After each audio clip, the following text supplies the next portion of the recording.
मेरे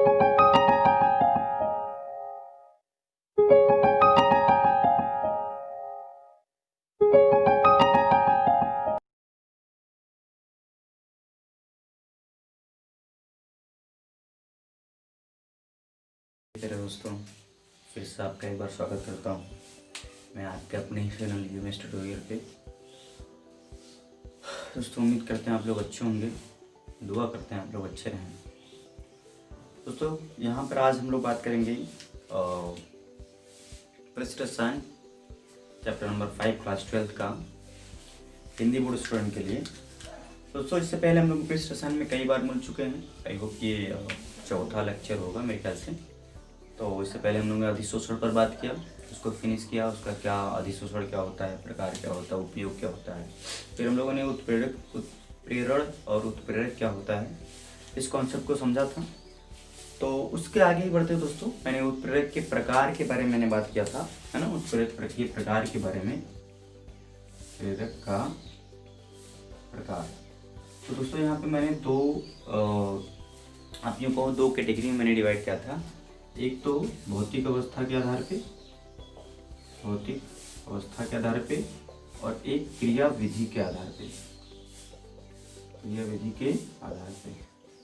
तो दोस्तों, भौतिक अवस्था के आधार पे मैंने आपको बताया था समांगी विषमांगी उत्प्रेरक, मतलब जब उत्प्रेरक और अभिकारक एक ही प्रवस्था में हो तो समांगी उत्प्रेरक, उत्प्रेरक और अभिकारक अलग अलग प्रवस्था में हो तो विषमांगी उत्प्रेरक। ये क्लियर हो गया था आपको। आगे हम लोग क्रिया विधि के आधार पे बात किए थे दोस्तों। तो क्रिया विधि के आधार पे उत्प्रेरक कुल 4 प्रकार के उत्प्रेरक होता है। एक होता है धनात्मक उत्प्रेरक, एक होता है ऋणात्मक उत्प्रेरक, एक होता है आपका स्व उत्प्रेरक, और एक होता है प्रेरित उत्प्रेरक। ठीक है दोस्तों, ये 4 प्रकार की क्रिया विधि के आधार पर उत्प्रेरक है। क्या होते हैं इनको वन बाय वन समझते हैं। देखिए, धनात्मक उत्प्रेरक, जैसा कि नाम से ही यह स्पष्ट हो पा रहा है कि ऐसा उत्प्रेरक जो किसी रासायनिक अभिक्रिया की गति को क्या करता है दोस्तों, बढ़ा देता है, उसे क्या कहते हैं, धनात्मक उत्प्रेरक के नाम से जानते हैं। जैसे H2O2, ये मिलकर क्या करते हैं, H2O का निर्माण करते हैं। क्या करते हैं, H2O का निर्माण करते हैं। तो क्या बनेगा आपका H2O से बैलेंस करने के लिए दोस्तों हम क्या कर सकते हैं, यहाँ पे 2 यहाँ पे 2 कर सकते हैं। तो प्लेटिनम का उत्प्रेरक इसमें जब हम डालते हैं, प्लेटिनम उत्प्रेरक डाल देते हैं, तो इसकी स्पीड क्या हो जाती है, स्पीड क्या हो जाती है दोस्तों, बढ़ जाती है। स्पीड क्या हो जाती है, बढ़ जाती है। तो ये जो स्पीड इसकी बढ़ गई है, ये एक धनात्मक उत्प्रेरक के कारण बढ़ी है। इसकी परिभाषा क्या देंगे कि ऐसा उत्प्रेरक जो रासायनिक अभिक्रिया में अभिक्रिया की गति को बढ़ा देता है उसे धनात्मक उत्प्रेरक कहते हैं। तो परिभाषा बिल्कुल सिंपल है, तो याद रखने का जरूरत भी नहीं, प्रॉब्लम भी नहीं है। कह सकते हैं ऐसा उत्प्रेरक जो रासायनिक अभिक्रिया की गति को बढ़ा दे वो धनात्मक उत्प्रेरक। तो आइए दोस्तों, उत्प्रेरक धनात्मक उत्प्रेरक क्या होता है आप समझ पाए होंगे। अच्छा, उत्प्रेरक दोनों दिशाओं में काम करता है, ये भी हमको ध्यान रखना है। उत्प्रेरक अभिक्रिया की गति को बढ़ा भी सकता है, तो उत्प्रेरक अभिक्रिया की गति को घटा भी सकता है। तो कभी कभी हमको अभिक्रिया बहुत तेजी से हो रही है, बहुत तेजी से हो रही है ना, एक्सीलेटर होता है, एक्सीलेटर गाड़ी को स्पीड करने के लिए, तो ब्रेक भी होता है गाड़ी को लड़ने से बचाने के लिए। तो कोई कोई अभिक्रिया क्या है, बहुत तेजी से होती है, बहुत फास्ट होती, तो उनको हमको स्लो करने के लिए ऐसा उत्प्रेरक डालना है, लेकिन वो दूसरी दिशा में काम करे, ऋणात्मक दिशा में काम करे, मतलब अभिक्रिया की स्पीड को क्या करे, स्लो डाउन कर दे। तो यूँ कह सकते हैं कि जब अभिक्रिया की गति को कोई उत्प्रेरक क्या कर देता है, घटा देता है, तो उसे हम क्या कहते हैं, ऋणात्मक उत्प्रेरक कहते हैं। जैसे यहाँ पे आपको एक मिलता है, ये क्लोरोफॉर्म है। क्लोरोफॉर्म जब ऑक्सीजन से क्रिया करता है तो ये बनाता है ये फॉस्जीन गैस, और आपको HCl बाहर निकलती है। ठीक है, ये आपका है फॉस्जीन, और ये क्या है, विषैली गैस है।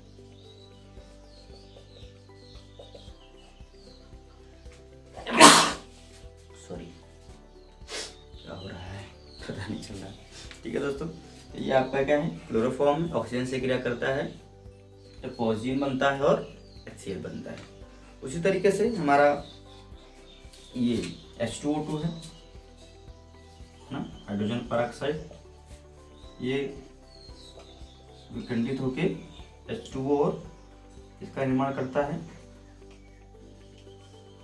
ठीक है, तो यहाँ पर उत्प्रेरक का काम करता है H3PO4, यहाँ पे H3PO4 और यहाँ पे आपका C2H5OH, ये एथिल कोल है और ये H3PO4 है। लेकिन ये दोनों लोग क्या हैं, ऋणात्मक उत्प्रेरक है। मतलब ये क्या करेंगे, अभिक्रिया की गति को कम कर देंगे।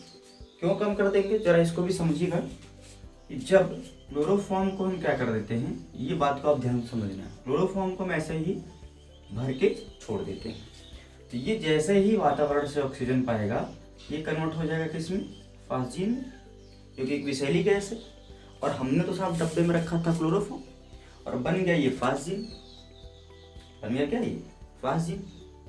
अब ये विषैली गैस है, इसको अपना सूंघ लिया तो आदमी बेहोश हो जाता है, और ज़्यादा सूंघ लिया तो मर भी सकता है। तो इसके लिए ही क्लोरोफॉर्म का यूज, जो आप देखते हो ट्रेन या बस में कहते हैं ना कि सूंघा के लूट लिया, है ना, सूंघा के लूट लिया, तो यही क्या करते हैं, ये आप क्लोरोफॉर्म को लेते हैं, ऐसा लिक्विड में होता है, रुमाल वगैरह पे डाला, ऐसा सूंघा दिया, आप ऑक्सीजन अंदर ले रहे हैं, फास्जीन बन गया, तो आदमी क्या हो जाता है, बेहोश हो जाता है। ज़्यादा मात्रा में इसका अगर इनहेल हो गया, बॉडी के अंदर चला गया तो आदमी मर भी सकता है। तो इस अभिक्रिया को स्लो करने के लिए, कि फास्जीन तेजी से ना बने, इसके लिए इसमें क्या करते हैं, 2% एथिल अल्कोहल मिला देते हैं। तो एथिल अल्कोहल क्या कर देता है, इन दोनों को मिल के इसकी बनने की गति को स्लो कर देता है, बहुत ही कम कर देता है।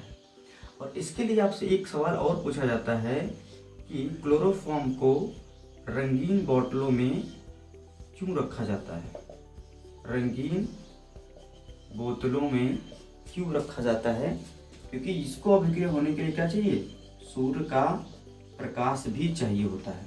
इस अभिक्रिया होने के लिए क्या चाहिए, सूर्य का प्रकाश और ऑक्सीजन, सूर्य का प्रकाश और ऑक्सीजन चाहिए। और हम क्या करते हैं, सूर्य के प्रकाश को अवॉइड करने के लिए इसको रंगीन बोतल में रख देते हैं, और ऑक्सीजन को अवॉइड करने के लिए हम क्या करते हैं दोस्तों, इसके पूरा नेक तक हम क्या करते हैं, क्लोरोफॉर्म को भर देते हैं। आपको पता है, जब इसके पूरे नेक तक क्लोरोफॉर्म को भर देंगे, यहाँ पे ऑक्सीजन की मात्रा बचेगी ही नहीं, ऑक्सीजन की मात्रा बचेगी नहीं, तो जब इसके अंदर ऑक्सीजन रहेगा नहीं तो अभिक्रिया होकर फास्जीन बनेगा ही नहीं। तो यहाँ से दो सवाल समझ में आपको आएगा कि रंगीन बोतल में इसलिए भरेंगे, रंगीन बोतल में क्या करेंगे, इसलिए भरेंगे कि डायरेक्ट सूर्य के कांटेक्ट में ना आए। दूसरा चीज, इसके मुंह तक भर देंगे तो यहाँ के सारे ऑक्सीजन बाहर निकल जाएगी, तो आसानी से ये फास्जीन नहीं बने, क्योंकि ऑक्सीजन ही चाहिए क्लोरोफॉर्म को फास्जीन में चेंज करने के लिए। फिर इतना सब कुछ करने के बाद भी, मतलब इसको रंगीन बोतल में भरने के बाद, पूरा मुंह तक भरने के बाद भी कुछ मात्रा में ऑक्सीजन बच जाएगी, तब फास्जीन गैस बनेगी। तो इस अभिक्रिया को भी रिड्यूस करने के लिए इसमें क्या करते हैं, 2% एथिल अल्कोहल डाल देते हैं, ताकि यह अगर कुछ बचा गया है तो अभिक्रिया भी क्या हो जाए, स्लो गति से हो, धीरे धीरे हो। ठीक है दोस्तों, ये ऋणात्मक उत्प्रेरक है। उसी तरीके से H2O2 के डिकम्पोजिशन के लिए हम क्या कर देते हैं, H3PO4 ना, फास्फोरिक एसिड डाल देते हैं, ये अभिक्रिया भी क्या हो जाती है, स्लो डाउन हो जाती है। तो ऋणात्मक उत्प्रेरक क्या है, वह उत्प्रेरक जो अभिक्रिया की गति को क्या करते हैं, कम कर दे, उसे हम ऋणात्मक उत्प्रेरक कहते हैं। इसके दो एग्जाम्पल आप नोट कर सकते हैं। अब आगे बढ़ते हैं दोस्तों, स्व उत्प्रेरक, इसको आप चाहे तो दोस्तों लिख सकते हैं। ठीक है, हो गया। चलो, स्व उत्प्रेरक, स्व उत्प्रेरक का मतलब यहाँ पे अर्थ ऑटो कैटलिस्ट, इसको क्या बोलते हैं, ऑटो कैटलिस्ट, है ना, जैसे ऑटोमेटिक मशीन, अपने आप होने वाला काम। तो स्व उत्प्रेरक का मतलब कि कोई बाहर से उत्प्रेरक डालना नहीं पड़ेगा, मतलब यहाँ पर जो अभिक्रिया हो रही है उसी में से कोई बंदा क्या करेगा, अभिक्रिया की गति को बढ़ाने का जिम्मेदारी ले लेगा। मतलब अपना काम अपने से करने का सिद्धांत इनमें देखने के लिए मिल सकता है, किसी दूसरे के ऊपर डिपेंड नहीं करता, अपना काम खुद करना। कैसे करना, जब हम क्या करते हैं दोस्तों, यहाँ पे देखिए, जब हम क्या करते हैं, एथिल एसीटेट का हाइड्रोलिसिस करते हैं, एथिल एसीटेट का हाइड्रोलिसिस करते हैं, H3COO C2H5, ये हमारे पास एथिल एसीटेट है, इसका हाइड्रोलिसिस हमने किया, वाटर से रिएक्शन करवाते हैं, तो दो चीज़ें होती है दोस्तों, CH3COOH प्लस C2H5OH। ये एथिल एसीटेट है, इसका जल से अभिक्रिया करवा दिया। तो जल से अभिक्रिया करवाने पर दोस्तों हमको दो चीज़ देखने मिलता है, एक एसिटिक एसिड और एक एल्कोहल। एसिटिक एसिड और एल्कोहल आपको देखने के मिलता है दोस्तों। तो शुरुआत में इसका जो अभिक्रिया की गति रहती है वो बहुत ही क्या रहती है, कम रहती है। शुरुआत में इस अभिक्रिया की गति क्या रहती है, बहुत ही कम रहती है। परंतु जैसे ही ये एसिटिक एसिड का निर्माण शुरू हो जाता है, जैसे ही इस एसिटिक एसिड का निर्माण क्या हो जाता है दोस्तों, शुरू हो जाता है, तो अभिक्रिया की गति ऑटोमेटिक क्या हो जाती है, बढ़ जाती है।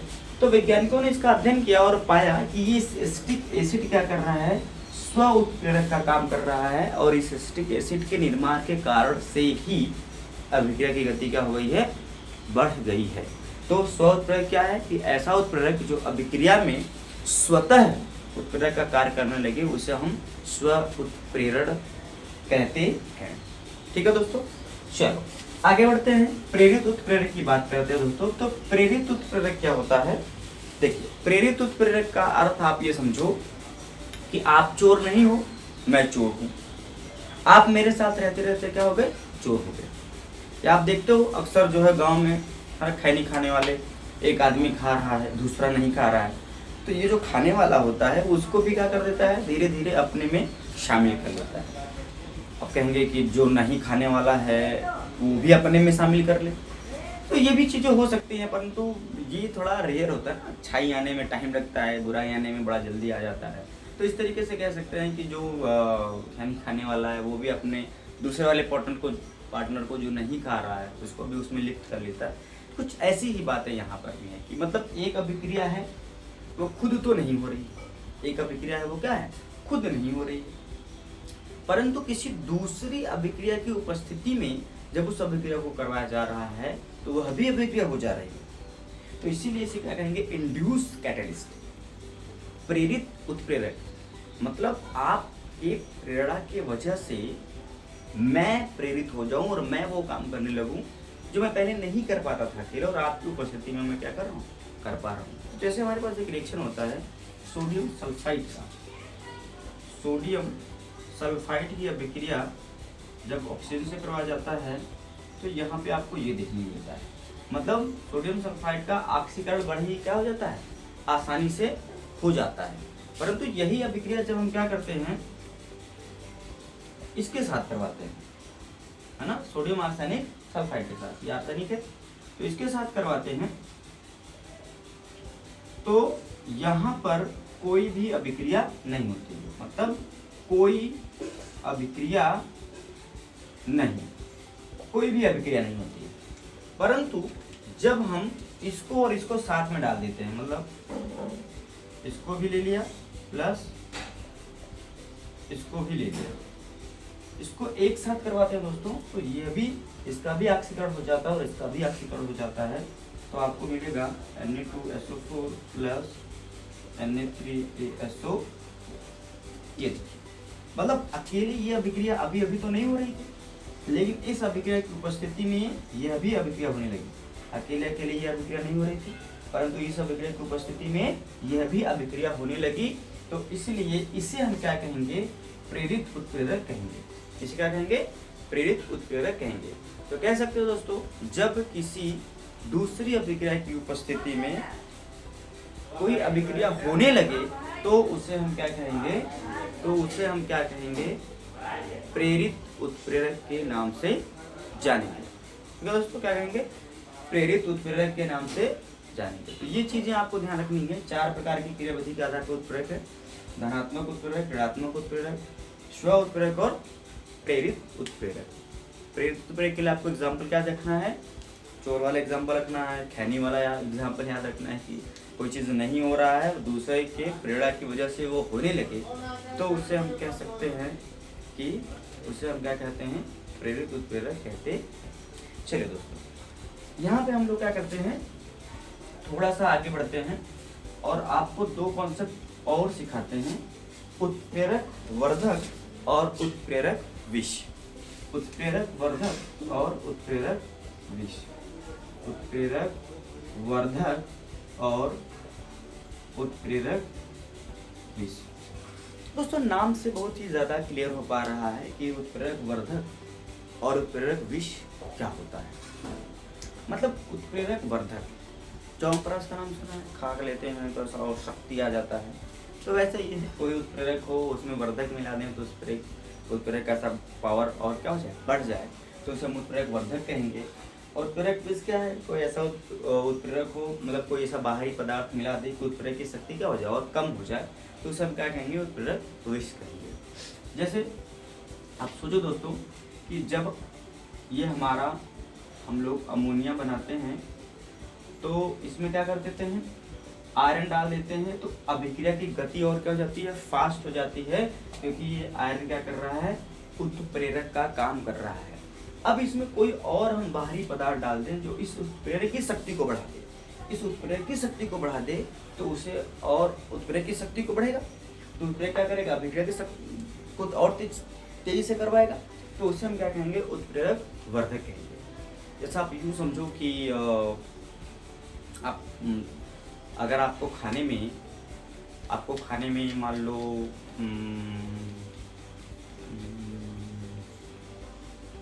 खाने में आपको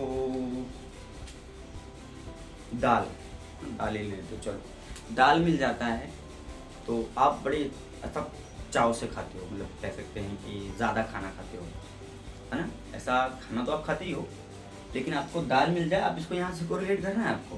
पहले भी तो अभिक्रिया ये हो ही रही थी, लेकिन आयरन डाल देने से अभिक्रिया की गति और तेज हो गई, तो आपको दाल मिल गया तो और आप तेजी से क्या करिए, आपको दाल मिल गया, तो जैसे आपको दाल मिला तो आप क्या कर दिए, दाल मिल गया तो और तेजी से आप क्या कर देंगे, खाने लगे। तो दाल मिल गया तो और तेजी से आप खाने लगे।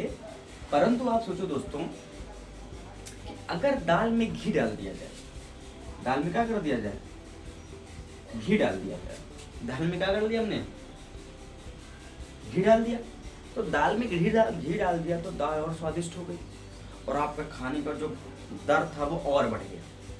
तो यहाँ पे दाल खाना तो आप तब भी खा रहे थे, सब्जी वगैरह तब भी खा रहे थे, लेकिन दाल क्या किया, एक कैटलिस्ट का काम किया, आपने खाना और ज़्यादा खाना शुरू कर दिया और तेज से खाना शुरू कर दिया।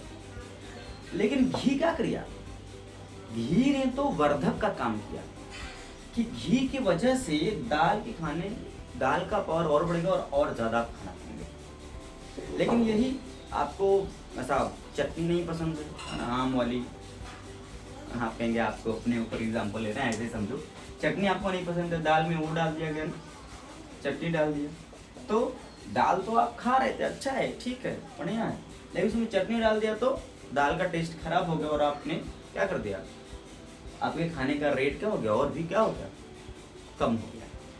दोस्तों इसको इस प्रकार से भी हम लोग समझ सकते हैं कि जैसे ए बी ये अभिक्रिया करके क्या बना थे दोस्तों, ए और बी अभिक्रिया करके क्या बना रहे थे, ए बी बना रहे थे। इसमें सी नाम का एक पर्सन क्या कर रहा था, कैटलिस्ट का काम कर रहा था, अभिक्रिया और तेजी से हो रही थी। यहाँ पे डी, एक डी आ गया जो क्या कर रहा है, इस सी के शक्ति को और बढ़ा रहा है, सी के शक्ति को और बढ़ा रहा है। मतलब इधर अपना गजोधर और शंकरा में क्या हो रहा है, मार हो रहा है। तो इससे गुप्ता जी आके क्या किए, गुप्ता जी आके क्या कर रहे हैं, थोड़ा चढ़ा बढ़ाने की मार और तेजी से। अब गुप्ता जी इन दोनों से बोलते हैं, इसलिए इनको चढ़ा सकते हैं, लेकिन यादव जी हैं जो कि गजोधर और शंकरा से बिल्कुल बातचीत नहीं करते हैं, कट्टी है। तो यादव जी गुप्ता जी से कहें कि गुप्ता जाए मार करते, तो गुप्ता क्या कर रहा है, अब यादव जी गुप्ता जी से कहें तो यादव जी क्या कि वर्धक का काम किया और ये आके अब इसको और ज़्यादा इन्हांस किया और ज़्यादा चढ़ाया बढ़ाया, अभिक्रिया और तेजी से होने लगी। तो वर्धक का काम क्या होता है, वर्धक का काम उत्प्रेरक की शक्ति को बढ़ाना। तो ऐसा पदार्थ जो उत्प्रेरक की शक्ति को बढ़ा दे उसे उत्प्रेरक वर्धक कहते हैं। तो इस अभिक्रिया में हम लोग क्या करते हैं, मोलिब्डेनम मिला देते हैं, मोलिब्डेनम चूड़ मिला देते हैं। तो मोलिब्डेनम चूड़ मिला देते हैं, ये उत्प्रेरक वर्धक का काम करता है और आयरन की शक्ति को बढ़ा देता है, जिसकी वजह से अभिक्रिया क्या होने लगती है दोस्तों, और तेजी से होने लगती है। उत्प्रेरक विष का काम क्या होगा, उल्टा होगा। मतलब कोई तीसरा बंदा आके क्या करे, समझा बुझा दे, है ना। हालांकि ये दोनों लोग झगड़ा कर रहे हैं, एक आदमी क्या कर रहा है, एक आदमी क्या कर रहा है, इस झगड़े को और बढ़ाने की कोशिश कर रहा है, लेकिन चौथा आदमी क्या कर रहा है, जो कोशिश कर रहा है उसको समझा दिया, अरे यार क्यों झगड़ा करवा रहे हो, झगड़ा ना करवाओ, मतलब झगड़ा करने से क्या फ़ायदा होता है। तो आज तो उसके जो झगड़ा करवा रहा था उसके पावर को कम कर दिया, और ये जाके आप क्या कर रहा है, जो झगड़ा हो रहा है उसको क्या कर स्लो कर दिया। तो ऐसा ही आपको देखने के लिए मिलता है। तो इसे हम क्या कहते हैं, उत्प्रेरक विष के नाम से जानते हैं। जैसे हमारे पास क्या होता है, H2O2 है ना, या आप यूँ कहो कि SO2 है, SO2 O2 से क्रिया करवाते हैं तो क्या बन जाता है, SO3 बन जाता है। आपको मैंने कहा था प्लेटिनम उत्प्रेरक यहाँ पे क्या करता है दोस्तों, काम करता है। परंतु अगर हम लोग इसमें AS2O3 का मिला दें, तो AS2O3 क्या करेगा, यहाँ पे तो ये वर्धक का काम किया था, और यहाँ पे क्या करेगा, विष का काम करेगा। यहाँ पे क्या करेगा, विष का काम करेगा, और उत्प्रेरक विष की वजह से SO2 से SO2 अभिक्रिया करके SO3 जो बन रहा है, यहाँ पे आपको क्या मिलेगा, अभिक्रिया में धीमी गति देखने के लिए मिलेगी। तो दोस्तों यहाँ से हम कह सकते हैं उत्प्रेरक वर्धक उत्प्रेरक विष क्या होता है, जो उत्प्रेरक की शक्ति को बढ़ाए वो उत्प्रेरक वर्धक, जो उत्प्रेरक की शक्ति को घटाए उत्प्रेरक विष कहलाता है। ठीक है दोस्तों, तो आगे हम लोग वीडियो में मिलते हैं, उत्प्रेरक की विशेषताएं क्या क्या होती हैं उस पर चर्चा करेंगे। तब तक के लिए नमस्ते, गुड बाय, थैंक यू।